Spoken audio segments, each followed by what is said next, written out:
Have you ever met someone so overwhelming, so intensely, devastatingly much that instead of running toward them, everyone around them simply ran away?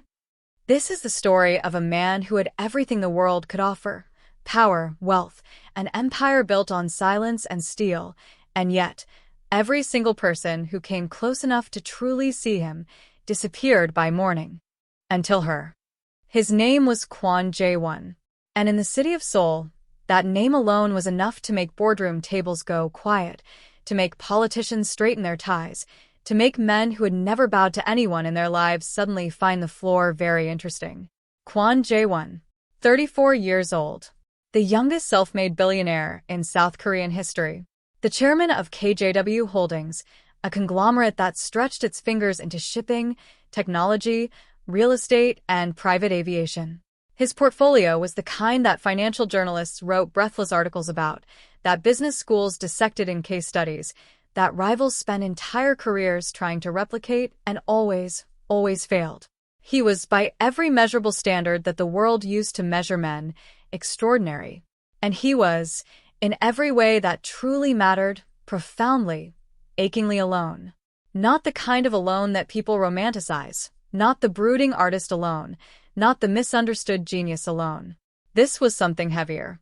Something that had accumulated over years, layered like sediment at the bottom of a very deep, very still lake. It was the kind of loneliness that comes not from a lack of people, but from a surplus of them. All of them keeping their distance, all of them finding reasons to leave before they truly arrived. His penthouse sat on the 58th floor of the KJW Tower in Gangnam, a monument of glass and silence that overlooked the Han River. From up there, on clear nights, the city looked like a circuit board, alive with electricity, buzzing with the lives of millions of people who would never know his name beyond the headlines. He stood at that window often, more than he would ever admit. The penthouse was immaculate. Every surface was chosen by an interior designer who had spent 3 weeks sourcing materials from 4 different countries. The kitchen appliances were German. The marble flooring was Italian. The custom furniture had been handcrafted in Japan. The art on the walls, original pieces, every one of them, had been acquired at auction for sums that would have funded small hospitals. And at the center of all this perfection, Kwon Jae-won moved through his own home like a ghost who had forgotten it was haunting. He was not, by nature, a difficult man. That was the thing people got wrong about him. They saw the width of his shoulders, the quiet authority in the way he occupied a room, the dark intensity of eyes that seemed to be calculating 17 things simultaneously, and they assumed difficulty. They assumed coldness. They assumed that the distance he kept was a wall he had built deliberately, a moat around a fortress, a warning to stay back. But the truth that only the silence of his penthouse knew, was that Kwon Jae-won was not cold at all. He was the opposite of cold. He was, in the most inconvenient and overwhelming way possible, entirely too much, too present, too attentive, too intense in his focus, in his care, in the particular way he had of making whoever was in the room feel like the only person in the world, which was wonderful in theory and, in practice, completely terrifying. He didn't know how to do things halfway. He never had. When he worked with the kind of concentration that bent the very air around him. When he laughed, which was rare and quiet, and usually surprised out of him, it transformed his entire face into something that made people catch their breath. When he cared about something, he cared about it the way the ocean cares about the shore, relentlessly, rhythmically, wearing down every defense with patient, inevitable force. This was not a quality that made for comfortable employment. The staff situation at KJW Tower had become, in the discreet circles of Seoul's domestic employment agencies, something of a legend. It was not that he was cruel. No maid had ever accused him of cruelty.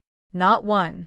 When the agencies pressed for details, because they always pressed for details, because they needed to understand why their carefully placed, professionally trained domestic staff kept returning within days, sometimes within hours, with that particular expression on their faces that was somewhere between overwhelmed and undone, the answers they received were always the same. Vague. Flustered. Accompanied by a lot of very careful throat clearing.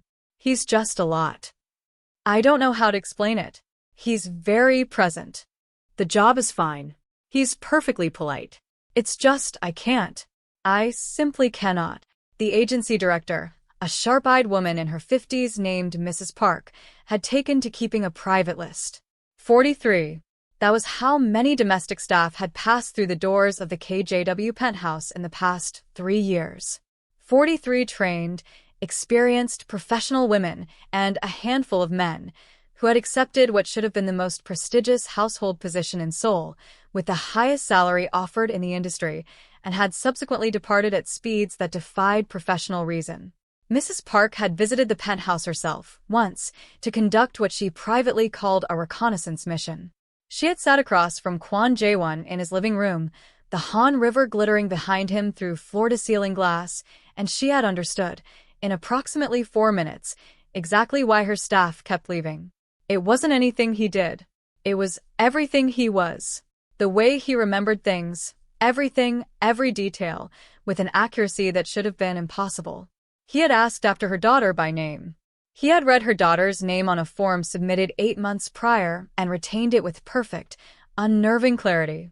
He had asked if she was still studying architecture. She was. How did he know that? He had noticed it. He noticed everything. The way he moved through a room altered the temperature of it. Not metaphorically, or perhaps not only metaphorically. There was simply a gravitational quality to him, a density of personality that made the air feel different when he entered it. Richer, somehow. More oxygenated. Like the first breath after coming in from the cold. The maids didn't leave because he was terrible. They left because he was too much of everything good, and they didn't know what to do with it. The first one, a very competent woman named Ms. Choi, had lasted 6 days. She left because he had thanked her for folding his shirts, and the way he'd said it, with that full, direct attention, like her act of folding cotton was genuinely significant to him, had made her so flustered she'd knocked over an antique lamp. She'd been so mortified she hadn't come back. The second maid had lasted 11 days and left because he had, quite innocently, asked her opinion on which tie to wear to a board meeting, and she had spent the following 40 minutes unable to remember how to make coffee. The third had lasted 3 days. She told the agency she'd taken a position in Busan. There was no position in Busan, and so it had continued. 43 iterations of the same story. Women arriving with their professional composure intact and departing with it significantly rearranged. The penthouse sat in a state of rotating semi-domesticity, never quite chaotic. Jae-won was too orderly for that, but never quite settled either. He had stopped apologizing for it. He didn't entirely understand what he was apologizing for, and that helplessness, that genuine bewilderment at his own effect on people, was perhaps the most disarming thing about him. On a Tuesday morning in late October, Mrs. Park called her last viable candidate. Her name was Han Soo-yeon, 28 years old. Originally from Jeonju, the kind of city that produced people with good bones and quiet backbones. She had been working in domestic service for 6 years, most recently as the head housekeeper of a retired judge's household, a position she had held with such calm competence that the judge's family had written her a reference letter that read more like a testimonial for a saint. She was not, by any conventional measure, remarkable looking. She was the kind of woman that strangers on the street would not necessarily notice, until for some reason they did, and then they couldn't stop. There was something about the quality of her attention, the stillness in her expression, the way she seemed to carry her own weather system, mild, consistent, unhurried, that people found themselves drawn to without quite understanding why. She had read Mrs. Park's job description 3 times before calling back. Highest salary in the industry. Private penthouse. Single male occupant. 34. Previous staff had, the phrasing here was careful, found the environment not suited to their professional needs. 43 of them. What does that mean? Soo-yeon had asked because she was the kind of person who asked the question that everyone else was too polite to ask. Mrs. Park had been quiet for a moment. Then, he is very present, Miss Han. He is very much a person. Soo-yeon had considered this. Are most of your clients not? Another pause. Not like this. She had taken the job.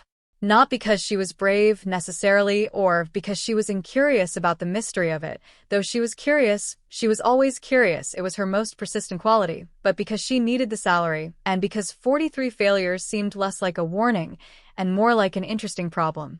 She had always liked interesting problems. She arrived on a Wednesday. The elevator to the penthouse required a key card. The doors opened directly into the entrance foyer. Black marble, a single orchid on a console table, the distant sound of the Han River wind against glass. And then Kwon Jae-won came around the corner.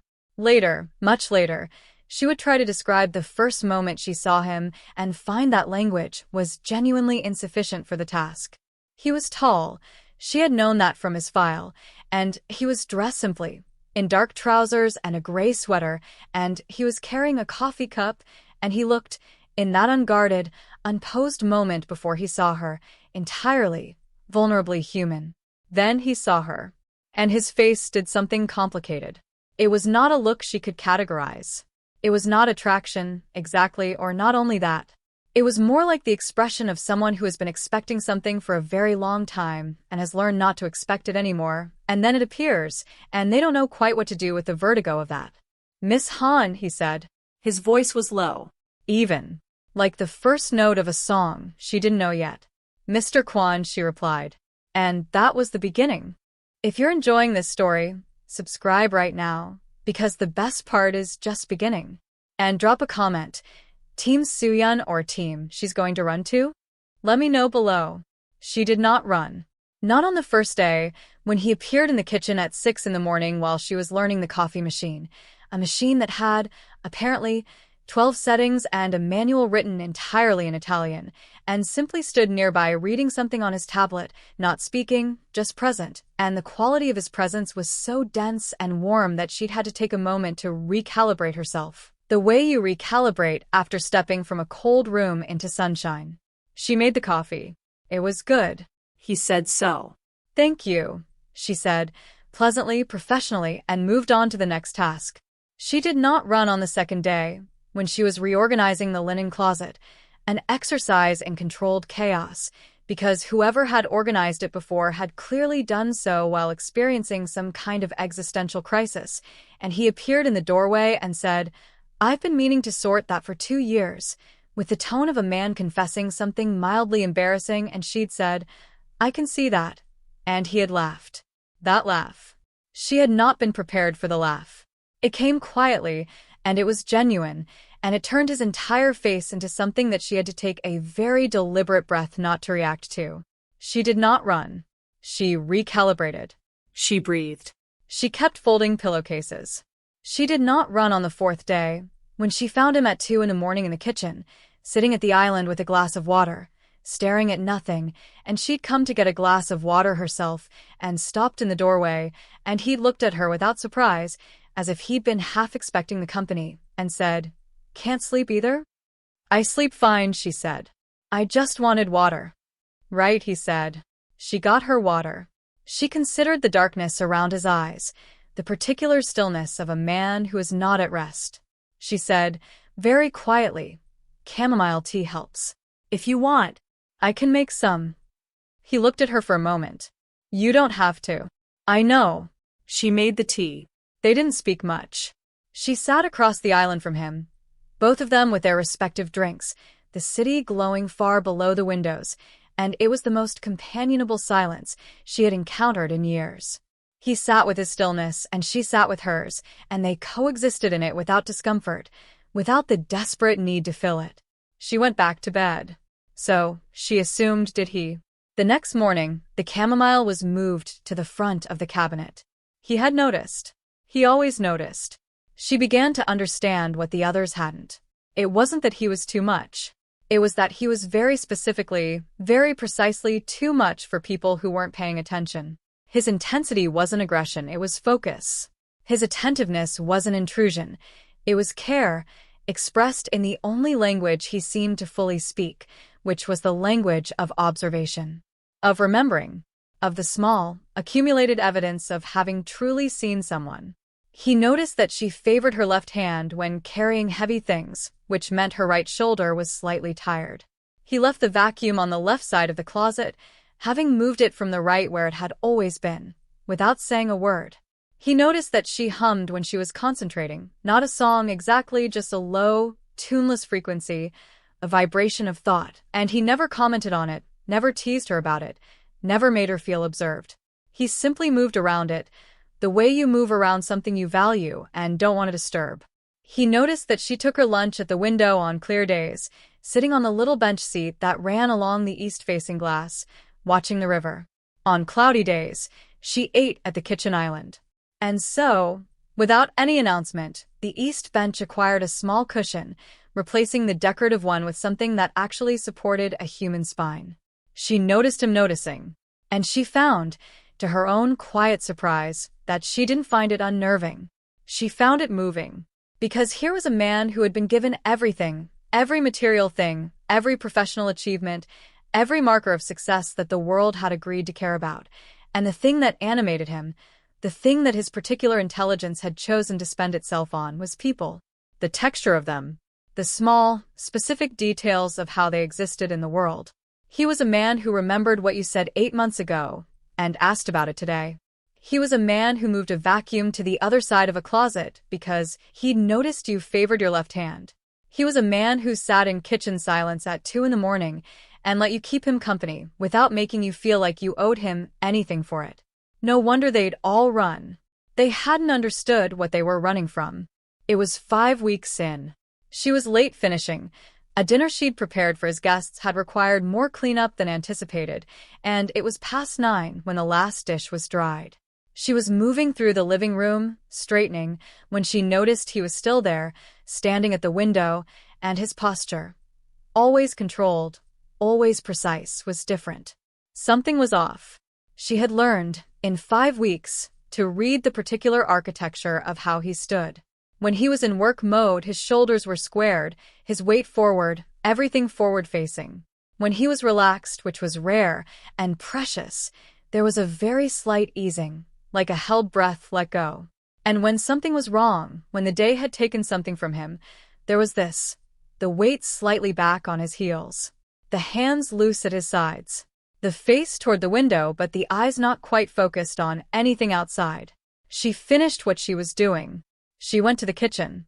She came back with 2 cups of tea, the chamomile that had now become their particular, unspoken language, and set one on the table near him without comment, and went to fold the throw blanket on the couch. He didn't speak for a while. "My mother would have liked you," he said eventually. She stilled. "She was from Jeonju too," he added. She had the same quality of being present without demanding anything in return. Soo-yeon set the blanket down. She looked at him, really looked, the way she'd been careful not to do too directly, too often. He was still at the window, still not quite seeing the river. "She's gone?" she asked softly. 6 years. A pause. "She was the only person who didn't find me overwhelming." The word fell quietly into the room. He said it without bitterness, without self-pity. Just the flat accuracy of someone stating a fact they've made peace with, or tried to. Soo-yeon was quiet for a moment. Then, "I don't find you overwhelming." He turned from the window. She met his eyes, and this was the moment she had been carefully, professionally avoiding because she'd known instinctively from the first day that looking directly at him was like looking directly at something very bright. You could do it, but it cost you something. It required full presence, full acknowledgement. She looked anyway. "I find you," she said slowly, choosing each word, "very much a person." Which most people find alarming, I think, because most people are half a person most of the time. You being entirely one makes them feel the lack. He looked at her. The expression on his face was one she had no word for. She'd never seen it on him before. "Sit down," he said. "Please. If you're finished for the evening, sit down." She sat. And the conversation that followed lasted 3 hours. About his mother, and Jeonju, and the particular loneliness of having built something enormous and standing at the top of it with no one beside you. About her father's restaurant, and the way she'd learned to move through wealthy people's spaces without making herself small. About what it meant to be seen, really seen versus being looked at. When she finally said goodnight and went to her room, She sat on the edge of her bed in the dark and pressed her hands against her sternum, feeling the unusual pressure of something that was trying to become feeling before she'd given it permission. She was not going to run, but she understood now why the others had. It wasn't fear, or not only fear. It was the terror of wanting to stay. Comment stay right now if you want Soo-yeon to stay. Let me know you're watching, and subscribe if you haven't already, because this story only gets better. The weeks became a shape. There was the early morning, his coffee and tablet, the city waking below. Hers, the quiet industry of a house being tended. They occupied the same silence without friction. There was the occasional evening, when the day had run long and the cleanup was done, and some unspoken agreement had been reached that going to their respective rooms immediately was, somehow, a waste of something. There was the lunch she'd started leaving for him. Not because it was required, not because he'd asked, but because she'd noticed he sometimes forgot to eat when the work consumed him, and it seemed a shame, and she was there, and it was not a hardship to make an extra portion. He always ate it. He always thanked her, specifically, as if the particular lunch had been a gift rather than a function, as if the act of someone thinking about whether he'd eaten was still, somehow, surprising to him. It broke her heart a little, every time. He started asking her things. Not the polite, employer-to-staff questions. Those had tapered off naturally, replaced by something more lateral, more genuine. He asked what she thought about things. The redevelopment project that was gutting a neighborhood she'd mentioned walking through once. The book she'd left on the kitchen counter. The way Seoul felt different in October than in summer. She told him what she thought. She was not careful with it. She had decided, somewhere around week 6, that being careful with it was a kind of dishonesty she couldn't sustain around him. He deserved the actual thoughts. He was, she suspected, extraordinarily tired of people giving him versions of themselves. So she gave him the real one. And in return, not because he owed her, but because honesty, like warmth, tends to generate more of itself. She got the real him. Not the chairman. Not the man-shaped monument that the business press wrote about. The one who had never recovered from his mother's death and probably never would. The one who could not do anything, including loneliness, without giving it his complete and serious attention. The one who had spent 3 years watching people leave his home and had learned, slowly and at great cost, not to ask them to stay. The one who, she realized with a certainty that settled into her chest like a key finding its lock, was not too much at all. He was just exactly the right amount for someone who was also paying full attention. It rained the night, he told her. Not tentatively. Seoul did not do tentative rain. It rained with intention, the kind of rain that erases the distinction between street and sky, that makes the city look watercolored, running at the edges. Soo-yeon was standing at the window, her window, the east-facing bench seat, watching it. She had been there when the rain started, which meant she'd been there for 40 minutes, which meant she was not, technically, still working. She'd stayed because the rain was beautiful and the view was extraordinary, and, if she was being honest with herself, which she was trying to be, she'd stayed because leaving felt like a small loss she didn't want to take. He found her there. She heard him come in, the quiet, deliberate tread of someone who had learned not to startle the people around him, and didn't turn. He came and stood beside her. Close enough that she was aware of the warmth of him, the particular gravity of his presence. Not touching. Never, in all the weeks they'd shared this space, had he crossed any line. But close. It's beautiful, she said, because it was, and because the alternative was silence, and she wasn't sure she could sustain silence right now. Yes, he said. He was not looking at the rain. She felt that. She didn't look at him. Soo-yeon. The way he said her name. Just that. Her name, with all the careful attention he brought to everything else. Not her title, not Miss Han, just her name, and it sounded, in his voice, like something he'd been holding for a long time and had finally decided to put down where she could see it. She turned. He was looking at her with that expression, the one she'd been cataloging since the very first day, adding data points to, trying to triangulate. That look that was entirely too much and exactly enough. That look that said, I see you. All of you.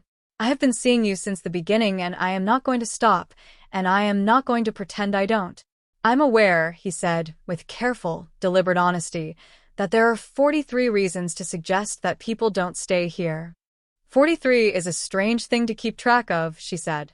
I know the number because each one of them mattered. Because each departure confirmed something I had started to believe about myself, that I was someone people couldn't stay around, that I was too much, that whatever I am, he stopped. Started again. I have never asked anyone to stay. I want you to know that.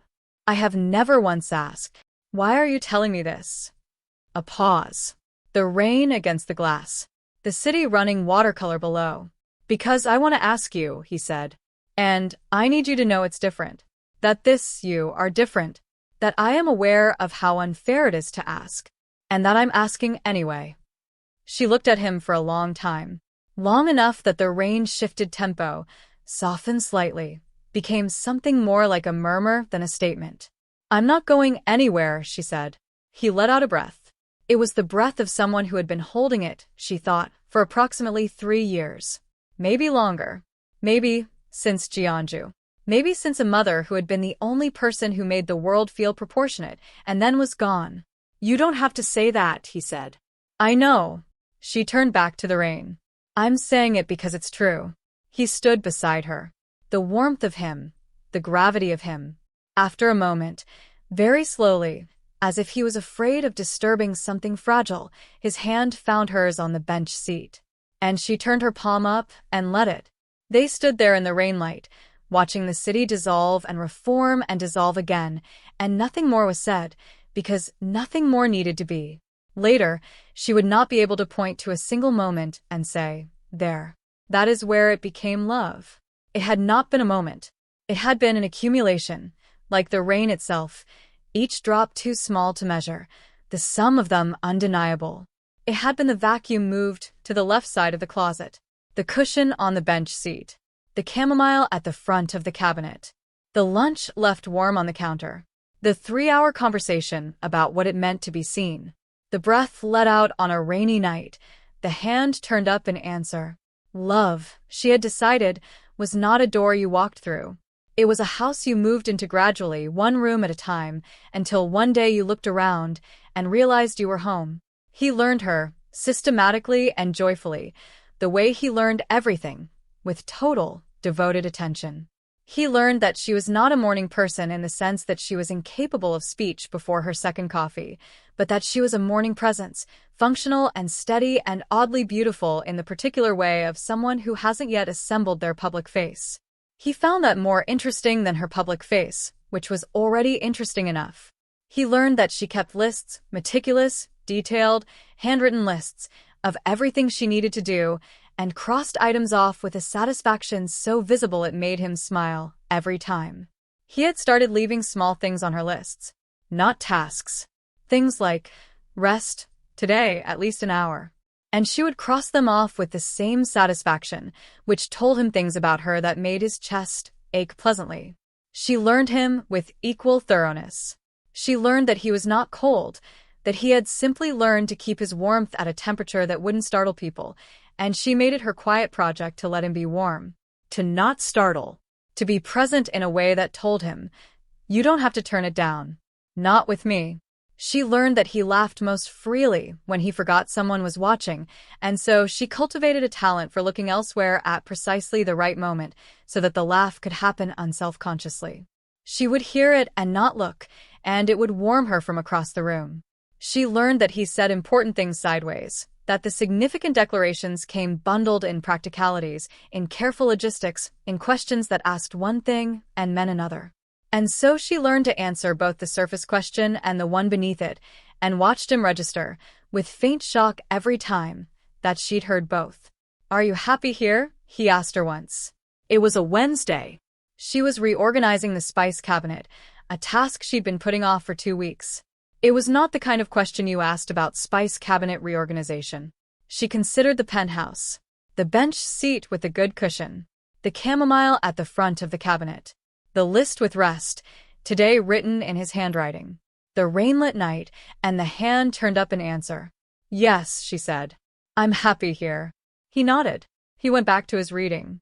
But his shoulders had dropped half an inch, and the line of him was lighter, and she tucked that away in the catalogue of him, One more item in the long, sweet list of what it looked like when Kwon Jae-won was not alone. 6 months after she arrived, Mrs. Park called.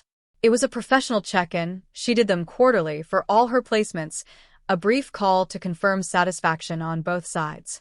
Soo-yeon took it in the kitchen mid-afternoon, the city clear and gold outside the windows. "How are things?" Mrs. Park asked, with the particular careful neutrality of someone who is genuinely surprised the call was being made at all. "Good," Soo-yeon said. "Very good." A beat of silence. "You're staying?" "I'm staying." Another pause, longer. "Miss Han," Mrs. Park said finally, and her voice had lost its professional neutrality and become something more human, something that might, in a different context, have been wonder. "In 3 years, you are the only person to say that." Soo-yeon was quiet for a moment. "He's not too much," she said simply. "He's exactly enough. People just need to know how to be still around him." She could hear Mrs. Park processing this. "And then, I see.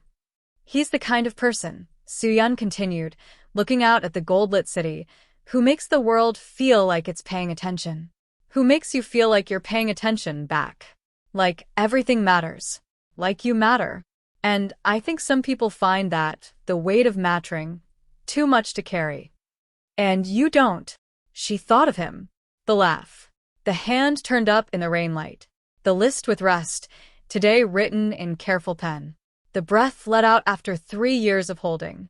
"No," she said. "I don't." She ended the call and went to start dinner. He came home at 6, slightly earlier than usual, which she'd noticed had become a pattern.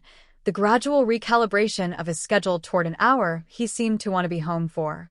He came in and set down his bag and came to the kitchen doorway and stood there for a moment, watching her, with that expression she had finally named. Not in a word. In a feeling. In the particular quality of stillness that settled over her when he looked at her like that, like the world had found its center of gravity and was resting there. "You stayed," he said. It wasn't a new sentence. He said it sometimes, not every day, but sometimes when the acknowledgement seemed to need to be spoken out loud, when gratitude needed a shape. "I told you," she said. She didn't look up from the cutting board. "I'm not going anywhere." He came into the kitchen. He stood beside her at the counter. He did not say anything else because he did not need to. He was exactly the right amount of everything. And she was staying. 43 people had walked into the life of Kwon Jae-won and walked back out, not because he was a man without worth, but because worth, sometimes, is heavy. Because a man who gives his full attention to the world requires, in return, someone with the capacity to receive it. Someone who is not afraid of being fully seen. Someone who knows how to be still inside a storm and find it beautiful rather than terrifying. Soo-yeon had not been the strongest of the 44. She had not been the most experienced or the most qualified or the most prepared. She had simply been the one who understood, with quiet and unshakable certainty, that the point was not to weather him. The point was to match him. To bring the same presence, the same attention, the same willingness to be entirely in the room. To love not despite the overwhelming fullness of him, but because of it. To take the weight of mattering, which he handed to everyone he encountered, freely and without asking, and not put it down. She was his, as of a rainy evening in late October, in the way that only two people who have truly been seen by each other can belong to one another. Not in ownership, not in obligation, but in the specific, luminous recognition of you. It was always going to be you.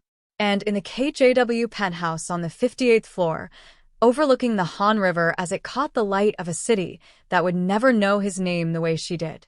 He was no longer alone. If this story moved you, subscribe. Share it with someone who believes in a love that sees you fully. Drop a comment. What was your favorite moment in the story? The chamomile tea? The rainy window? The list with rest today on it? Tell me below. I read every single one.